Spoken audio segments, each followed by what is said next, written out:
السلام علیکم ورحمۃ اللہ وبرکاتہ۔ آج ہم سورہ صافات شروع کریں گے۔ اعوذ باللہ السمیع العلیم من الشیطان الرجیم، بسم اللہ الرحمن الرحیم۔ سورۃ الصافات مکیہ، یہ سورہ مبارکہ مکی ہے۔ اللہ تعالیٰ نے نبی صلی اللہ علیہ وسلم کی مکہ کی زندگی میں اس کو نازل فرمایا۔ اس کی 182 آیات ہیں اور 5 رکوع۔ یہ قرآن مجید کی ترتیب کے لحاظ سے 37 نمبر پر ہے اور نازل ہونے کے لحاظ سے اس کا 56 نمبر ہے۔ صافات، یہ صافت ان کی جمع ہے، جس کا مطلب یہ ہے کہ صف باندھنے والے۔ بسم اللہ الرحمن الرحیم، والصافات صفا، قسم ہے صف باندھنے والے فرشتوں کی، صف باندھ کر، صفن یعنی یہ اس کی پہلے کی تاکید کے لیے آتا ہے اور اس کا معنی خوب کا یا بہت زیادہ اچھی طرح کا معنی کیا جاتا ہے، یعنی صف باندھنے والے جو بہت اچھی طرح سے صف بندی کرتے ہیں۔ فالزاجرات زجرا، پس قسم ہے ڈانٹنے والوں کی، سخت قسم کا ڈانٹنا۔ فالتالیات ذکرا، پس قسم ہے ذکر کو پڑھنے والوں کی۔ ویسے تو صف بندی اللہ تعالیٰ کی مخلوقات میں سے کئی قسم کی مخلوق کی صفت ہے، جس طرح انسان بھی نماز پڑھنے کے لیے صف بندی کرتے ہیں، بعض پرندے بھی صف بندی کے ساتھ اڑتے ہیں، لیکن مفسرین کے نزدیک یہاں ان فرشتوں کی اللہ تعالیٰ نے قسم کھائی ہے جو صف باندھ کر اللہ تعالیٰ کی عبادت کرتے ہیں اور وہ یعنی بالکل منظم ہو کر کام کرتے ہیں، اور ان کے منظم ہونے میں کچھ تھوڑا سا بھی فرق نہیں رہتا۔ صفن سے اللہ نے ان کی تعریف بیان کی کہ یعنی فرشتے بہت زیادہ تعداد میں ہونے کے باوجود نہ وہ شور مچاتے ہیں نہ بھیڑ کرتے ہیں، بلکہ بڑے ہی منظم طریقے سے اللہ تعالیٰ کی وہ عبادت کرتے ہیں۔ یعنی اس سے ہمیں یہ بات بھی معلوم ہوتی ہے کہ اللہ تعالیٰ کو قانون کی پاسداری اور یعنی قانون کے مطابق چلنا بہت پسند ہے، اور بھیڑ کرنا، شور کرنا، بے ترتیب کام کرنا یا برے طریقے سے کرنا، یہ اللہ تعالیٰ کی پسندیدہ چیزیں نہیں ہیں۔ اسی لیے اللہ تعالیٰ نے اپنے فرشتوں میں یہ صفت رکھی ہے۔ فالزاجرات زجرا، یعنی وہ فرشتے جو انسان کو ڈانٹتے ہیں موت کے وقت میں، برے لوگوں کو، یا پھر جو آسمان پہ بادلوں کو ڈانٹتے ہیں اور ان کو ڈانٹ کر ایک جگہ سے دوسری جگہ پر لے کر جاتے ہیں، یا اسی طرح عذاب لے کے آنے والے فرشتے، یعنی وہ فرشتے جو بڑی سخت قسم کی ڈانٹ پلاتے ہیں اللہ تعالیٰ کے مخالفین کو۔ پھر اللہ تعالیٰ نے تیسری قسم کھائی ہے اللہ کا ذکر پڑھنے والوں کی، انسان ہوں یا جن ہوں یا کوئی جانور ہوں جو اللہ تعالیٰ کا، یعنی اللہ تعالیٰ نے قرآن مجید میں فرمایا کہ اللہ کی مخلوقات میں سے ہر مخلوق اللہ کا ذکر کرتی ہے، تو اس طرح سے سب ذکر کرنے والی مخلوقات کی اللہ تعالیٰ نے یہاں قسم کھائی ہے، خاص طور پر وہ فرشتے جو اللہ کے ذکر کے لیے ہی پیدا کیے گئے ہیں۔ تو قسم عموماً تاکید کے لیے استعمال کی جاتی ہے، یعنی جب مخاطب کسی بات کا انکار کرے تو اس کو قائل کرنے کے لیے قسم کھائی جاتی ہے۔ تو اس طرح سے قسم اپنے بعد میں آنے والی عبارت کے لیے ایک دلیل بھی ہوتی ہے کہ وہ بات بالکل سچی ہے اور برحق ہے، اور یہ انسانوں کی طرح یہ فرشتوں کی بھی تعریف ہے۔ نبی صلی اللہ علیہ وسلم نے فرمایا مسلمانوں کو، صحابہ کرام کو، کہ تم نماز کے لیے اپنی صفوں کو درست کیا کرو، کصفوف الملائکہ، فرشتوں کی صف بندی کی طرح۔ اور اسی طرح ایک جگہ پر آپ نے فرمایا کہ کیا تم فرشتوں کی طرح صف بندی نہیں کرتے جس طرح وہ اپنے رب کے پاس صف بندی کرتے ہیں؟ یعنی اس سے معلوم ہوتا ہے کہ یہ فرشتوں کی بہت بڑی تعریف ہے، اور ان انسانوں کی بھی جو خاص طور پر نماز با جماعت پڑھتے ہوئے صف باندھتے ہیں اور ان کی صفوں میں کسی قسم کا کوئی خلل یا نقص نہیں ہوتا کہ 2 ادھر کھڑے ہیں، 4 ادھر کھڑے ہیں، کوئی آگے کھڑا ہے کوئی پیچھے، نہیں، بالکل سیدھے کھڑے ہوتے ہیں، ایک ہی طریقے کے ساتھ کھڑے ہوتے ہیں اور ان کی صفوں میں کوئی خلال نہیں ہوتا، خالی جگہ نہیں ہوتی۔ ایسے ہی جہاں کہیں بھی انسان کو اپنی زندگی میں لائن بنانے کی اور اپنی باری کا انتظار کرنے کی ضرورت پیش آئے تو مسلمان کی یہ صفت ہے کہ وہ صف بندی کرتا ہے اور اپنی باری کا انتظار کرتا ہے۔ تو ان قسموں کے بعد اللہ تعالیٰ نے فرمایا ان الہکم لواحد، بے شک تمہارا معبود ضرور ایک ہی ہے۔ یعنی اتنے عظیم فرشتوں کی اور مخلوقات کی قسم کھا کر اللہ تعالیٰ نے اپنی وحدانیت کا لوگوں کو یقین دلایا اور فرمایا کہ کون سا تمہارا معبود ایک ہے، رب السماوات والارض وما بینہما ورب المشارق، جو آسمانوں اور زمین کا رب ہے اور جو کچھ بھی ان دونوں کے درمیان ہے، اور وہ تمام مشرقوں کا رب ہے۔ یہاں یعنی مشارق یہ جمع کا لفظ بولا گیا ہے، مشرقن کی جمع، کیونکہ سورج کے اور چاند کے طلوع ہونے کی جگہ بھی ایک نہیں، بلکہ سورج کی 365 مشرقیں ہیں، اسی طرح چاند کی 28-29 مشرقیں ہیں کہ وہ ہر دن جگہ بدل کے طلوع ہوتا ہے۔ پھر یہ چاند اور سورج تو وہ دو چیزیں ہیں جو ہمیں نظر آتی ہیں، اس کے علاوہ پوری خلا میں جتنے بھی سیارے ہیں اور جتنے بھی تارے ہیں جو کبھی نکلتے ہیں اور کبھی ڈوب جاتے ہیں، غروب ہو جاتے ہیں، ان سب کی مشرقوں کی اللہ تعالیٰ نے قسم کھائی۔ اور اگر ہم نظام فلکی کو دیکھیں یا اس کے بارے میں غور کریں تو ہم حیران رہ جاتے ہیں اور ہم اللہ تعالیٰ کی قدرت اور اس کے بارے میں ہم یعنی یہ بات کہنے پر مجبور ہو جاتے ہیں کہ سبحان اللہ، کہ اللہ پاک ہے، یہ اسی کی قدرت ہے کہ اس نے یہ سارا اتنا لمبا چوڑا نظام جو چلایا ہوا ہے۔ فرمایا انا زینا السماء الدنیا بزینۃ الکواکب، بے شک ہم نے خوبصورت بنا دیا آسمان دنیا کو، بزینۃ الکواکب، تاروں کی روشنی کے ساتھ، تاروں کی زینت کے ساتھ۔ الدنیا یعنی قریب تر، یہ ادنا سے ہے کہ قریب چیز، یعنی وہ آسمان جس کو ہم دیکھ سکتے ہیں، اس کو اللہ تعالیٰ نے تاروں کی زینت کے ساتھ مزین کر دیا۔ وَحِفْظًا مِّن كُلِّ شَيْطَانٍ مَارِدٍ، اور ہم نے اس کی حفاظت کی ہر شیطان مردود سے، سرکش قسم کے جنوں سے، شیطانوں سے اس کی حفاظت کی۔ لا يسمعون إلى الملأ الأعلى ويقذفون من كل جانب، وہ نہیں سن سکتے ملأ الاعلیٰ کی گفتگو کو اور وہ بھگا دیے جاتے ہیں ہر جانب سے۔ دحورا ولہم عذاب واصب، دور کر دینے کے لیے، اور ان کے لیے عذاب ہے واصب، چمٹنے والا، ہمیشہ کا۔ الا من خطف الخطفۃ فاتبعہ شہاب ثاقب، مگر جو شخص، جو جن، جو شیطان اچک لیتا ہے، کچھ بھی اچک لینا، بس اس کے پیچھے ایک چمکتا ہوا انگارہ لگتا ہے۔ یہ اللہ تعالیٰ نے آسمانوں کی حیات بیان کی ہے کہ نبی علیہ السلام کے آنے سے پہلے جنات، شیاطین یہ آسمان کے کناروں تک پہنچتے اور فرشتوں کی گفتگو کو سن لیا کرتے تھے اور پھر آ کر اپنے کاہنوں کو بتا دیتے تھے، لیکن نبی علیہ السلام کی پیدائش سے اللہ تعالیٰ نے آسمانوں کی پہرےداری سخت کر دی۔ اب یہ آسمان کے کناروں تک تو نہیں پہنچ سکتے، لیکن جب اللہ تعالیٰ کے احکامات کا نزول ہوتا ہے اور فرشتے اپنے سے نیچے والوں کو اللہ تعالیٰ کے احکامات سے آگاہ کرتے ہیں تو کرتے کرتے یہ جنات اپنے اوپر والے فرشتوں کی گفتگو کو سن لیتے ہیں اور اتنی تیزی سے سنتے ہیں اور تیزی سے کسی دوسرے کی طرف پہنچانے کی کوشش کرتے ہیں کہ اسی دوران ان کو شعلہ پکڑ لیتا ہے اور یہ بھسم ہو جاتے ہیں، اور جتنی بات اللہ تعالیٰ پہنچانا چاہتا ہے وہ اپنے ساتھیوں تک پہنچا دیتے ہیں، اور جو بات اللہ تعالیٰ نہیں پہنچانا چاہتے اس کو یہ اپنے سے دوسرے تک نہیں پہنچا سکتے۔ یہاں فرمایا کہ فَأَتْبَعَهُ شِهَابٌ ثَاقِبٌ، کہ اس کے پیچھے دہکتا یا چمکتا ہوا انگارہ لگتا ہے۔ تو اس کے بارے میں بہت سے اقوال ہیں کہ کیا یہ ستارہ ہی توڑ کر اس کو مارا جاتا ہے یا اس کی کیا صورت ہے، تو اس کی مختلف توضیحات بیان کی گئی ہیں۔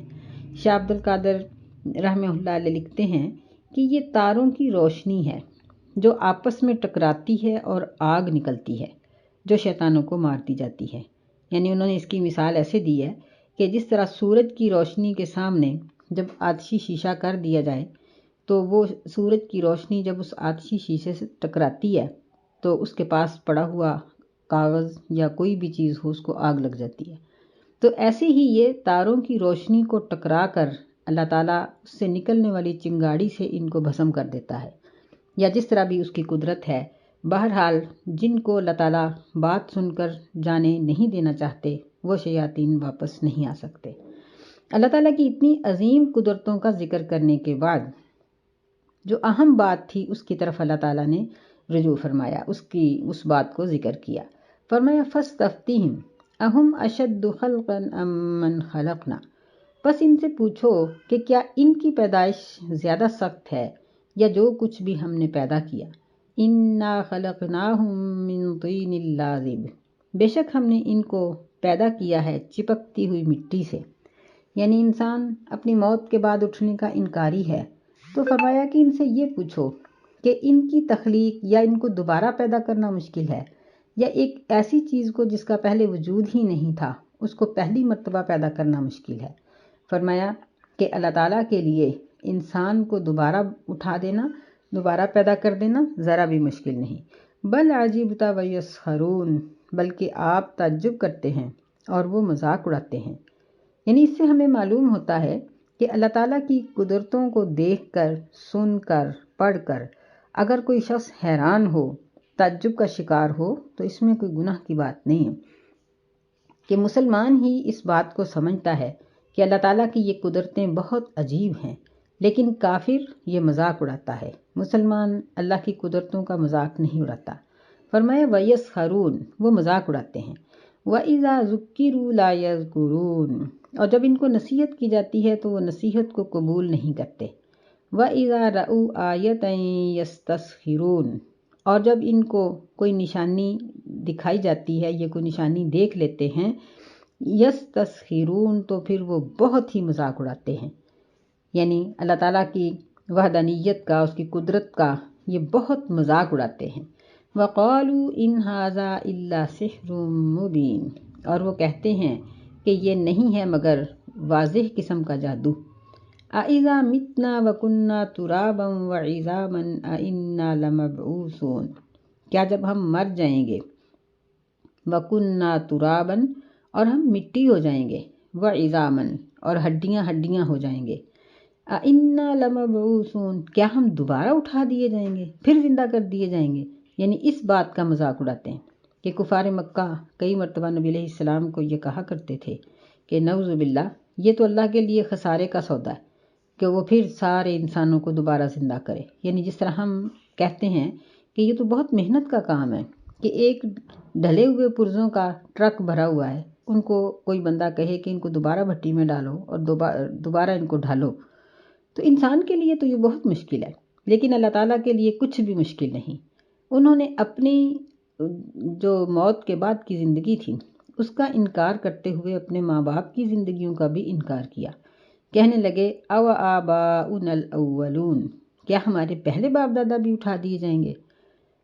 یہ انکار یہ اب بھی ختم نہیں ہوا، یہ اب بھی بہت سے ایسے فرقے ہیں جو زندگی کو، موت کے بعد کی زندگی کو نہیں مانتے، نہیں ان کے قائل۔ ایسے لوگوں کو اللہ تعالیٰ مخاطب کر کے کہتے ہیں قل نعم، اے نبی صلی اللہ علیہ وسلم کہہ دیجئے کہ ہاں، وانتم داخرون، اور تم اس وقت ذلیل ہوگے۔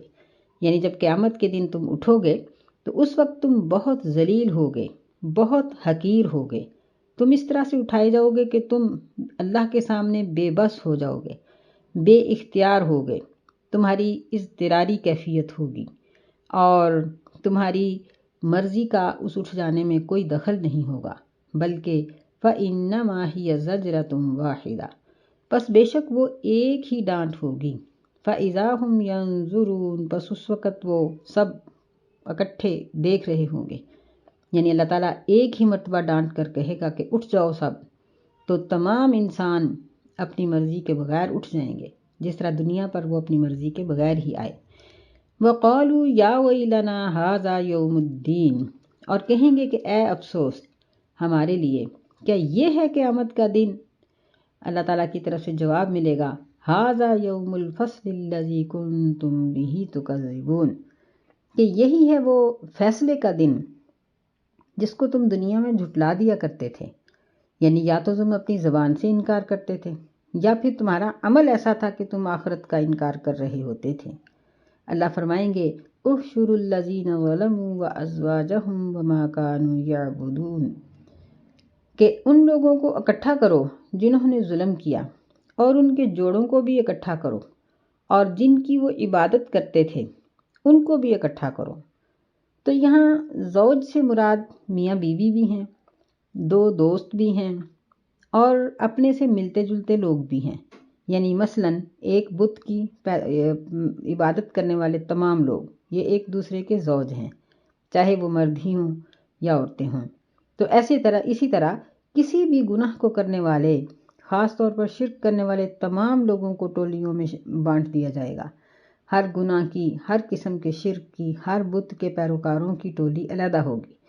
فرمایا کہ وَمَا كَانُوا يَعْبُدُونَ مِن دُونِ اللَّهِ فَاهْدُوهُمْ إِلَى صِرَاطِ الْجَحِيمِ، کہ جن جن کی وہ عبادت کرتے تھے ان کو بھی اکٹھا کر لو اللہ تعالیٰ کے سوا۔ فَاهْدُوهُمْ، پس ان کو راستہ دکھا دو جہنم کا، یعنی ان کو جہنم کی راہ پر ڈال دو۔ وَقِفُوهُمْ إِنَّهُمْ مَسْئُولُونَ، اللہ تعالیٰ اپنی جلالی کیفیت میں ہوں گے، اللہ تعالیٰ کو بہت غصہ ہوگا، استغفر اللہ، کہ اللہ پھر فرمائیں گے غصے کے ساتھ، وَقِفُوهُمْ، ان کو کھڑا کرو، إِنَّهُمْ مَسْئُولُونَ، ان سے سوال کیا جائے گا، یعنی کچھ پوچھا جائے گا۔ پھر اللہ تعالیٰ پوچھیں گے، مَا لَكُمْ لَا تَنَاصَرُونَ، تمہیں کیا ہے کہ تم ایک دوسرے کی مدد نہیں کرتے ہو، یعنی ہر ٹولے کے آگے اس کا جھوٹا معبود لگا ہوا ہوگا جس کو اس نے دنیا میں اپنا رب سمجھا، جس سے اس نے اپنی منتیں مانی، اپنی دعائیں مانگی، جس کے ساتھ اپنی آرزوؤں کو جوڑا، چاہے وہ لکڑی کا ہو یا پتھر کا، یا وہ گوشت کا بنا ہو، کسی بھی چیز کا، وہ ان کے سامنے جا رہا ہوگا اور وہ اس کے پیچھے جہنم کی طرف جا رہے ہوں گے۔ اللہ تعالیٰ غصے سے پوچھیں گے کہ کیا ہے، اب تم ایک دوسرے کی مدد کیوں نہیں کرتے؟ بل ہم الیوم مستسلمون، بلکہ وہ تو اس دن تسلیم کر چکے ہیں، یعنی قیامت کے دن تو وہ سب کچھ مان چکے ہیں، اپنی غلطی مان رہے ہیں۔ وَأَقْبَلَ بَعْضُهُمْ عَلَى بَعْضٍ يَتَسَاءَلُونَ، اور متوجہ ہوگا ان کا بعض پر، وہ ایک دوسرے سے سوال کریں گے۔ قَالُوا إِنَّكُمْ كُنْتُمْ تَأْتُونَنَا عَنِ الْيَمِينِ، کہیں گے وہ کہ بے شک تم ہمارے پاس آتے تھے دائیں جانب سے۔ دائیں جانب کا مطلب یہاں ایک تو یہ ہے کہ تم نیکی بنا کر ہمارے پاس گناہ کو لے کر آتے تھے، یمین قسم کو بھی کہتے ہیں، یعنی تم قسمیں کھا کھا کر اپنی خیر خواہی کا ہمیں یقین دلاتے تھے۔ پھر اس کا معنی دایاں ہاتھ بھی ہے، یعنی پوری قوت کے ساتھ تم ہم لوگوں کو اپنے دین میں ہانک لیتے تھے، جس طرح ہوتا ہے کہ دیہاتوں کے چودھری اور بڑے لوگ جو ہوتے ہیں وہ اپنے نوکروں چاکروں کو، اپنے سے نیچے والوں کو وہ دھکیل کر لے جاتے ہیں۔ اور اس کا معنی یعنی کسی پر چڑھ دوڑنا بھی ہے، کسی کے اوپر روب ڈالنا بھی ہے، کہ تم بڑا روب ڈال کر اور ہمارے سر چڑھ کر ہمیں شرک کا حکم دیتے تھے اور ہمیں بہکاتے تھے۔ وہ آگے سے جواب دیں گے، قالوا بل لم تکونوا مؤمنین، وہ کہیں گے کہ بلکہ تم خود ہی ایمان والے نہیں تھے۔ وما کان لنا علیکم من سلطان، اور ہمارے لیے تمہارے اوپر کوئی غلبہ نہیں تھا، کوئی ہمارے پاس ایسی دلیل نہیں تھی کہ ہم تمہیں اس کے ساتھ اس شرک کا یقین دلاتے۔ بل کنتم قوما طاغین، بلکہ تم خود ہی سرکش قوم تھے، یعنی جس طرح نشئی، گھر سے بھاگے ہوئے، بے نماز، فراڈ کرنے والے، دغا دینے والے، اس قسم کے گندے لوگ ان گندی پرستشگاہوں پہ اکٹھے ہوتے ہیں۔ یہی بات وہ کہیں گے کہ بلکہ تم تو خود ہی سرکش تھے۔ فحق علینا قول ربنا، بس ہم پر ہمارے رب کا حکم اور اس کا فیصلہ ثابت ہو گیا۔ انا لذائقون، بے شک ہم تو عذاب کو چکھنے والے ہیں۔ فاغویناکم انا کنا غاوین، بس ہم نے تم کو اسی طرح گمراہ کیا، بے شک ہم بھی خود بھی گمراہ ہو چکے تھے۔ یعنی وہ ایک بات کہیں گے تو ان کے یہ سردار اور ان کو بہکانے والے یہ 5 قسم کے جواب ان کو دیں گے۔ پہلا جواب یہ دیں گے کہ دنیا میں ہم تمہارے کفر کا سبب نہیں بنے، بلکہ تم اپنی مرضی سے ہی ایمان کو قبول کرنے سے انکار کر چکے تھے۔ دوسرا جواب یہ دیں گے کہ ہمارا تمہارے اوپر کوئی غلبہ نہیں تھا۔ تیسری بات وہ یہ کہیں گے کہ تم تو خود ہی سرکش قوم تھے۔ اور چوتھی بات وہ یہ کہیں گے کہ ہم نے تمہارے اوپر کوئی زبردستی نہیں کی تھی۔ اور پانچواں جواب وہ یہ دیں گے کہ ہم خود بھی گمراہ ہوئے، یعنی ہمیں بھی کوئی کرنے والے تھے اور اسی طرح تم بھی ہو گئے۔ اللہ تعالیٰ فرمائیں گے فَإِنَّهُمْ يَوْمَئِذٍ فِي الْعَذَابِ مُشْتَرِكُونَ، پس بے شک وہ سب اس دن عذاب میں برابر کے شریک ہوں گے۔ یعنی ہر سیکھنے والا آگے دوسرے کو سکھاتا رہا، ہر باپ نے اپنے بیٹے کو شرک کی دعوت دی اور اس کو مشرک بنایا، اس طرح سے ان سب کا عذاب برابر ہوگا۔ اِنَّا كَذَلِكَ نَفْعَلُ بِالْمُجْرِمِينَ، بے شک ہم مجرموں کے ساتھ یہی سلوک کرتے ہیں۔ اِنَّهُمْ كَانُوا إِذَا قِيلَ لَهُمْ لَا إِلَٰهَ إِلَّا اللَّهُ يَسْتَكْبِرُونَ، بے شک جب دنیا میں ان کو کہا جاتا تھا کہ اللہ کے سوا کوئی معبود نہیں تو وہ تکبر کرتے تھے، یعنی اپنے آپ کو بڑا سمجھتے تھے۔ نبی صلی اللہ علیہ وسلم نے ذکر فرمایا کہ جس شخص کے دل میں ذرہ کے برابر بھی تکبر ہوگا وہ جنت میں نہیں جائے گا۔ ایک صحابی کہنے لگے کہ اے اللہ کے رسول، اگر ایک شخص مزاج کا ایسا ہو کہ وہ اپنے لیے اچھا کپڑا، اچھا جوتا، اچھی رہائش پسند کرتا ہو تو کیا یہ بھی تکبر ہے؟ نبی صلی اللہ علیہ وسلم نے فرمایا کہ نہیں، ان اللہ جمیل یحب الجمال، کہ اللہ خوبصورت ہے اور خوبصورتی کو پسند کرتا ہے۔ آپ نے فرمایا کہ الکبر بطر الحق و غمط الناس، تکبر کا مطلب تو یہ ہے کہ لوگوں کو حقیر سمجھا جائے اور حق کو ٹھکرا دیا جائے، یعنی حق کو ٹھکرا دینا اور لوگوں کو حقیر سمجھنا، بات کرنے والے کو چھوٹا سمجھنا، یہ تکبر ہے۔ تو ایسے ہی جو لوگ مشرک ہوتے ہیں وہ توحید بیان کرنے والوں کے ساتھ سلوک کرتے ہیں، وہ ان کو اپنے سے کمتر سمجھتے ہیں، وہ حق کی بات کو ٹھکرا دیتے ہیں اور وہ حق کی بات پر عمل کرنے کے لیے تیار نہیں ہوتے۔ اللہ تعالیٰ فرماتے ہیں کہ دنیا میں تو ان کا فعل یہ تھا وَيَقُولُونَ أَإِنَّا لَتَارِكُو آلِهَتِنَا لِشَاعِرٍ مَجْنُونٍ، کہ وہ کہتے تھے کہ بے شک ہم ضرور اپنے معبودوں کو چھوڑ دینے والے ہیں ایک مجنون اور شاعر کے کہنے پر، نعوذ باللہ، یعنی نبی صلی اللہ علیہ وسلم کے بارے میں کہتے تھے کہ کیا اس شاعر اور مجنون کے کہنے پر ہم اپنے معبودوں کو چھوڑ دیں۔ نبی علیہ السلام کے بعد سے آج تک اور قیامت تک حق سنانے والے کے ساتھ یہی سلوک کیا جاتا ہے۔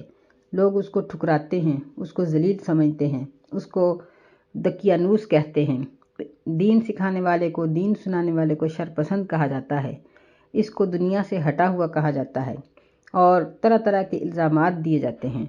اللہ تعالیٰ فرماتے ہیں بل جاء بالحق وصدق المرسلین، بلکہ نبی صلی اللہ علیہ وسلم تو حق لے کر آئے اور انہوں نے پہلے پیغمبروں کی تصدیق کی، یعنی ان کو سچا کہا۔ انکم لذائق العذاب العلیم، بے شک تم ضرور دردناک قسم کا عذاب چکھنے والے ہو۔ وما تجزون الا ما کنتم تعملون، اور تمہیں نہیں بدلہ دیا جائے گا مگر اسی چیز کا جو تم عمل کرتے تھے۔ یعنی یہ اللہ تعالیٰ کی انصاف پسندی ہے کہ اللہ مجرموں کو ان کے جرم سے زیادہ سزا نہیں دے گا، بلکہ پورے حساب کے ساتھ جتنی ان کی سزا بنتی ہوگی اتنی سزاؤں کے بعد وہ جہنم سے نکال بھی لیے جائیں گے، اور بعض ایسے بھی بدبخت ہوں گے جو کبھی بھی نہیں نکلیں گے۔ اللہ تعالیٰ ہمیں محفوظ رکھے۔ فرمایا الا عباد اللہ المخلصین، مگر اللہ کے بندے مخلص، یعنی خالص اللہ کی عبادت کرنے والے اور پورے خلوص کے ساتھ اللہ کی عبادت کرنے والے، ان کے علاوہ دوسرے لوگوں کے لیے عذاب علیم ہے۔ اولئک لہم رزق معلوم، یہ ایسے لوگ ہیں کہ ان کے لیے معلوم قسم کا رزق ہے، یعنی مقرر قسم کا۔ اللہ تعالیٰ نے ان کے اعمال کے مطابق ان کو بہت رزق دیا ہوا، لیکن اللہ کے اندازے سے زائد نہیں۔ فواکہ وہم مکرمون، وہ میوے ہوں گے اور وہ جنت میں عزت کیے جائیں گے۔ یعنی بعض اوقات انسان اچھا کھاتا ہے، بادشاہ کا نوکر بہت اچھا کھاتا ہے لیکن اس کے پاس عزت نہیں ہوتی۔ اللہ کی جنت کے مہمان رزق بھی کھائیں گے اور عزت سے بھی رہیں گے۔ کہاں؟ فی جنات النعیم، نعمتوں والی جنت میں، علی سرور متقابلین، تختوں پر آمنے سامنے بیٹھنے والے، یعنی ایک دوسرے کے سامنے، ایک دوسرے کے ساتھ محو گفتگو۔ یطاف علیہم بکأس من معین، ان پر گھمائے جائیں گے صاف پانی کے بھرے ہوئے پیالے۔ کاس اس پیالے کو کہتے ہیں جو بھرا ہوا ہوتا ہے۔ اللہ تعالیٰ ان کو مختلف قسم کے مشروبات پلائے گا، بیضاء لذۃ للشاربین، جو بہت ہی سفید ہوگا اور پینے والوں کے لیے بڑا ہی لذیذ ہوگا۔ لا فیہا غول ولا ہم عنہا ینزفون، نہ اس سے ان کے سر کو درد ہوگا اور نہ ہی ان کی عقل چھینی جائے گی۔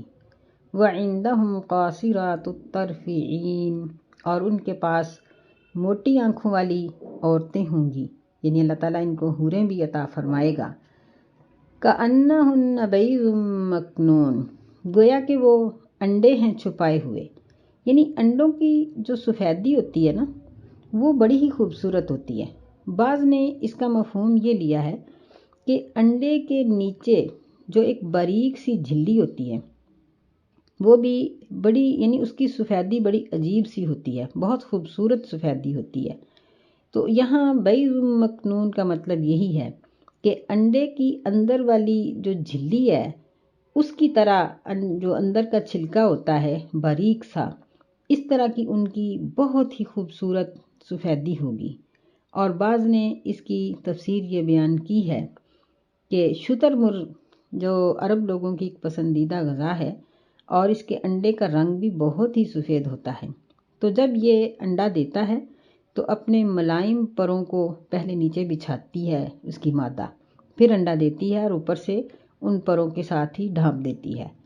تو عرب لوگ جو تھے یہ عورتوں کے لیے اسی طرح کے رنگ کو پسند کرتے تھے، اس لیے خوبصورت عورتوں کو وہ چھپے ہوئے انڈوں کے ساتھ مشابہت دیتے تھے۔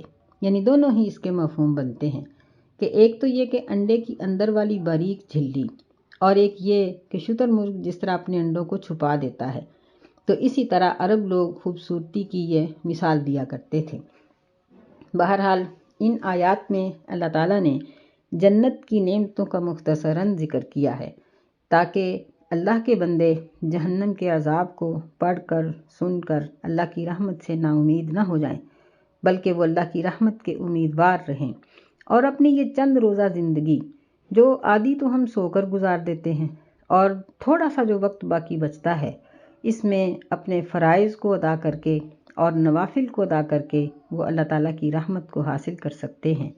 اللہم انا نسألک جنت الفردوس ونعوذ بک من النار، آمین۔ السلام علیکم ورحمۃ اللہ وبرکاتہ۔